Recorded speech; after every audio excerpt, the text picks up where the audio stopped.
baru nak berjinak dengan jiwa ride, kena tengok video ni sampai habis. Ini dia sebiji W Motor RT2.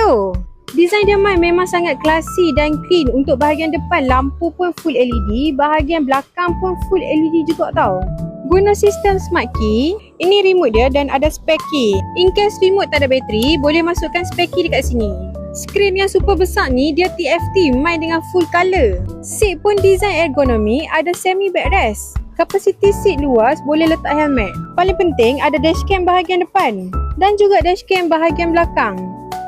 Body dah cantik. Tayar selamat tak? Tayar bahagian depan ada brake disc lengkap dengan ABS. Bahagian belakang pun sama. Untuk rider baru, motor RT2 ni memang sangat praktikal dan sesuai lah untuk hampa jadikan motor pertama hampa. So kalian nak dapatkan, tekan je beg biru dekat bawah tu dan kami akan bagi semua detail. Jangan lupa like, follow dan share. Until next review. Bye bye. Assalamualaikum.